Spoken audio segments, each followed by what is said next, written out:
Conversa de classe com Maíra Angelino. Mentes únicas em conversas plurais.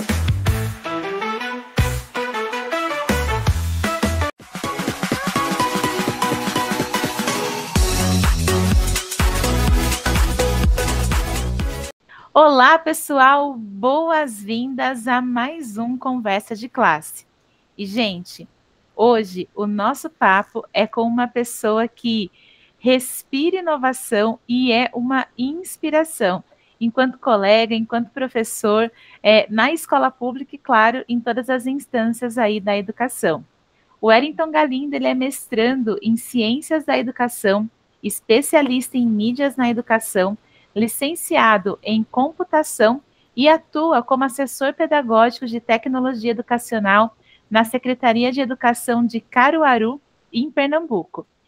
Ele tem uma trajetória maravilhosa dedicada à computação no ensino fundamental e vai trazer aqui para a gente um olhar que é inspirador sobre como a tecnologia pode ser uma aliada na criatividade, autonomia e, claro, na transformação educacional.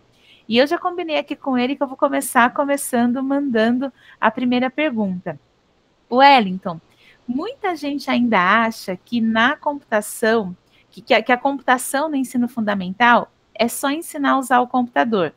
Eu queria saber como que você enxerga a proposta da computação como um componente curricular e qual que é o papel na formação das crianças. Wellington Galindo, com muita honra, com muita alegria, seja bem-vindo ao Conversa de Classe. Obrigado, Maíra. Primeiramente, eu gostaria de te agradecer, pelo convite e o espaço que você está dando no seu programa para a gente falar sobre um tema tão importante e atual nesse século XXI aí, que é a computação no ensino fundamental. Tá? E voltando para a sua pergunta, essa visão que a criança vai para a escola aprender a usar o computador é uma visão muito limitada da importância que tem a computação, principalmente nesse século XXI, tá? E eu posso até falar um pouco mais sobre a BNCC, que vem com o complemento da computação e traz várias habilidades, e ela dividiu essas habilidades em 3 eixos. E você vai ver, Maíra, que esses 3 eixos são fundamentais para a gente educar essas crianças para o mercado de hoje, tá? Então, olha só, pensamento computacional, mundo digital e cultura digital, tá? E quando a gente vem falar sobre cada uma delas, você vai percebendo a importância para a educação dessas crianças. O pensamento computacional é quando a criança ela começa a aprender habilidades para pensar como um computador para resolver problemas que pode ser da vida acadêmica, como também da sua própria vida, A gente prepara a criança, na verdade, para a vida, E, assim, ela começa a desenvolver essas habilidades, ela vai começando a melhorar o raciocínio lógico, ela começa a ser mais criativa, inovadora, ela começa, quando ela se depara com determinada situação, ela começa a resolver mais fácil, Então, essas habilidades como aprender a decompor, aprender a utilizar algoritmos. Maíra, falando em algoritmo, quando a gente fala em algoritmo, o povo já fica com medo, porque já associa aqueles códigos que só os programadores fazem. Mas, na verdade, algoritmo a gente está fazendo constantemente, É coisa que faz parte do nosso dia, Quando eu saio de casa, vou para o trabalho, eu já faço um algoritmo, um planejamento na minha mente, que são passo a passos que a gente faz para resolver determinado problema. Então, eu saio de casa, vou para o trabalho, então eu já penso, vou pegar o carro tal hora, passar por tais ruas, até chegar no meu trabalho. Então, veja só como uma coisa simples, mas fundamental para a criança desenvolver a resolução de problemas. E com isso, ela vai se tornar uma criança mais criativa e inovadora, tá? Quando a gente passa para a questão de mundo digital, que seria o mais próximo dessa visão aí limitada de usar o computador. Quando a criança ela chega na escola, ela já sabe usar o computador, Ela já nasce sabendo mexer no computador, o pessoal fala. Só que ela sabe mexer no computador, mas ela não sabe, às vezes, o que é um sistema operacional. Ela não sabe quanto é de memória RAM que o próprio computador que ela está usando tem. Às vezes não sabe nem o que é memória RAM, né? A capacidade, o processador. Então, essas questões técnicas, ela vai ser estimulada, né? Ela vai aprender tanto a parte de hardware, que é a parte física do computador, como a parte lógica, que é o software. Ela vai estudar, ela vai ter esse momento na escola para aprender, né? Programas direcionados para edição de imagem, de vídeo, planilhas. Então, o papel do professor vai ser colocar ela, usar essa ferramenta aí para os desafios que ela vai enfrentar do dia a dia e futuramente de seu trabalho, né? E a cultura digital. A cultura digital é muito importante, né, nesses dias atuais, porque a gente vê que a cada dia mais a criança ela está tendo um tempo maior de exposição às telas, né?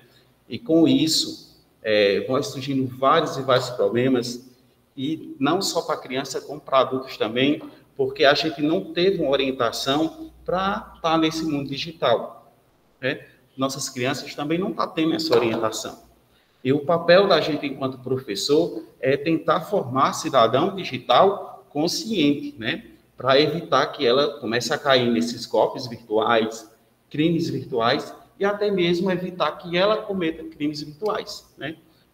Quantas vezes a gente não vê aí no dia a dia vazamento de nudes, fake news, né? A gente tem que estimular a criança a pesquisar para fontes confiáveis, para não acreditar em tudo que vê na internet.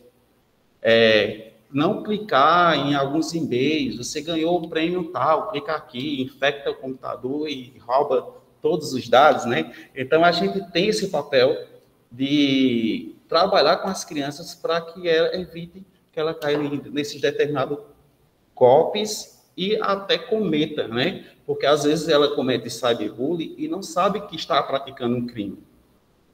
Então, esse é o nosso papel enquanto educador, para tornar aí um cidadão digital consciente e com ética aí. E Wellington, é muito maravilhoso você trazer, né, esse repertório aqui para a gente. Eu sempre conto para os entrevistados e para as entrevistadas que o nosso público aqui é de docentes, mas também tem muitos graduandos que ainda vão chegar nesse papel, né, exatamente nesse lugar que você falou. E acho que é legal a gente poder ouvir de você, né, uma pessoa experiente, uma pessoa que já tem aí uma caminhada nessa área da tecnologia, qual realmente é esse papel, porque acho que isso dá até um conforto, assim, dá um norte para a gente, né?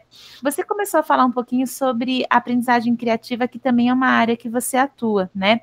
Eu quero te perguntar o seguinte, como que essa abordagem pode transformar a relação dos estudantes com a tecnologia e, principalmente, né, com a resolução de problemas e o trabalho colaborativo? Maíra, a aprendizagem criativa é uma das minhas paixões, né? Que é computação e aprendizagem criativa, né? E eu consigo uni-las, né? Isso deixa mais interessante ainda. Porque a aprendizagem criativa, ela coloca o aluno no centro da aprendizagem, né? Ela incentiva a experimentação, a criação, a conexão com o próprio interesse. Então, quando a criança se interessa por determinado assunto, ela tende a aprender mais. E a aprendizagem criativa vem com essa abordagem, né, pedagógica que incentiva o aluno a ser protagonista. E para ele ser protagonista, ele vai utilizar de algumas ferramentas tecnológicas, que pode ser digital ou não digital, né? Mas focando na questão digital, a criança, ela deixa de ser consumidora, mera consumidora, e ela passa a ser criadora, né? Então, como seria isso? Eu vou dar um exemplo aqui, bem prático, usando tecnologia e aprendizagem criativa. Quando a criança, o pai compra um brinquedo para ela, um game, ela vai fazer vários desafios no game, no jogo. Porém, ela não criou nada, ela não construiu nada. Ela apenas fez os desafios que já foi pré-determinado pelo programador do jogo, né? E a aprendizagem criativa incentiva a programação, né? Através de uma ferramenta que é o Scratch, né, que é bem conhecida aí no Brasil, que também foi produzida nos Estados Unidos, onde foi criada a aprendizagem criativa. E o Scratch é uma linguagem de programação em blocos que facilita a criança a programar. Olha que coisa, né? Que coisa boa. A criança pode ser programada. E ela começa a produzir seu próprio game, né? Com suas próprias regras, né? Com sua própria imaginação. Então, veja só, ela deixou apenas de ser consumidora de um game já produzido por alguém, né? E ela passou a construir. E quando ela constrói, ela sente, ela fica mais encantada ainda, porque foi algo produzido por ela, né? Então, ela passa a explorar mais, a experimentar mais, o engajamento mais, né? Então, assim, ela realmente se torna uma criança criativa e protagonista aí da sua própria aprendizagem. Então, por isso que me encanto muito por aprendizagem criativa e junto que ela vem auxiliar a tecnologia aí para a gente deixar essas crianças aí mais criativas ainda possível. E dá para ver, Wellington, o brilho, né? Quando você fala desse assunto, você brilha mais ainda, porque de fato, né, algo que te encanta, né? Eu queria te perguntar aqui uma questão que eu acho que ela é importante, né? Embora aí ela acho que tenha várias camadas de resposta. A inclusão digital, ela ainda é um desafio enorme nas redes públicas. Eu não diria só do Brasil, né? Eu tenho um cenário assim de mundo que eu acho que no mundo inteiro isso ainda é um desafio. Mas o que você pode contar para a gente das estratégias que estão sendo adotadas aí em Caruaru para garantir o acesso, mas também para trazer esse protagonismo no uso das tecnologias que você relatou tão bem aí para a gente agora? Ô, Maíra, realmente é um desafio, né, em todo o Brasil, como você falou aí, e a gente também não é diferente, a gente passa por determinadas situações que não conseguimos atingir todo o universo, né, porque a nossa cidade é um pouco grande assim, mas a gente vem enfrentando esse desafio, fazendo determinadas ações que já vai melhorando bastante, né? Principalmente na formação de professores, com o uso da tecnologia, a gente sempre utiliza essas formações de tecnologia associando a abordagem de aprendizagem criativa para dar sentido, né? Porque o professor ser formado numa tecnologia só por ser formado, só por aprender, na verdade, ele não tem como levar para a sala de aula o que ele não aprendeu de forma pedagógica. Então, a gente vem com a abordagem de aprendizagem criativa para que ele aborde dentro de sala de aula e incentive o estudante a produzir, a criar, né, a utilizar. Ferramentas do Google também, que está aí na nossa rede, toda na nossa rede, a gente incentiva ao uso como ferramenta pedagógica, e você sabe muito bem disso, né, Maíra, aí, nas ferramentas Google, inteligência artificial, a gente vem com formações para o professor também perder o medo da inteligência artificial e achando que ela é uma concorrente do seu emprego. Então, a gente vem muito nessa visão. E para o incentivo da inclusão, mais ainda, a gente realiza algumas campanhas durante um ano para incentivar o professor a trabalhar com os estudantes tecnologias. A gente vem com a Semana do Scratch, e acabamos de vivenciar, onde eles trabalham com o Scratch de forma plugada e também desplugadas, sem uso de tecnologias digitais, porque tem professores que ainda não têm um domínio ou a segurança de utilizar o trabalho do Scratch de forma digital. Mas a gente não quer deixar esses professores de fora. A gente tem com atividades de pensamento computacional sem o uso do computador, tá? Então, é bem interessante essa semana aqui, nossa rede, a gente acabou de vivenciar. A gente tem um Scratch Oscar, que os alunos são desafiados a criar games com o tema do ano, e eles concorrem prêmios em várias categorias, já virou um evento do calendário aqui da nossa rede. A gente sempre participa da Semana Nacional de Ciência e Tecnologia, que os professores da rede trabalham com os alunos o uso da tecnologia e eles têm a oportunidade de apresentar aqui para todos os estudantes da rede. Então, assim, a gente vem nessa pegada de formação e campanhas para esse incentivo. É um desafio, mas a gente vai chegar lá, né? De pouquinho em pouquinho a gente chega lá. Além disso, Maíra, é muito importante a gente falar que todos os professores da rede, eles recebem um notebook. E, inclusive, a gente está agora pela uma atualização, porque o último dado pela rede foi pós-pandemia, e ele já está ficando um pouco fora dos padrões atuais, e a gente está fazendo uma renovação com isso. E todos os alunos da nossa rede receberam tablets com aplicativos educacionais. Então, assim, foram quase 50 mil tablets, né? Para que seja usado esse recurso em sala de aula. Então, assim, a gente vem aos poucos, mas vem com muitas conquistas que um dia a gente chega lá. Que lindo e que trabalho inspirador, né? E que bom que você está trazendo aqui para inspirar mais gente ainda. Wellington, a gente está caminhando aqui para o finalzinho da entrevista, e eu queria te perguntar, para quem é educador, que quer começar a trabalhar com computação, com projetos criativos, né? Mas ainda se sente inseguro, por onde que a gente começa e o que você considera essencial nesse início? Boa pergunta, Maíra. Olha só, se você é um professor e quer trabalhar e ir para essa área, já é um bom começo, né? E assim, é uma área ampla, com muitas possibilidades. Então, se você é um professor de língua portuguesa, começa com língua portuguesa.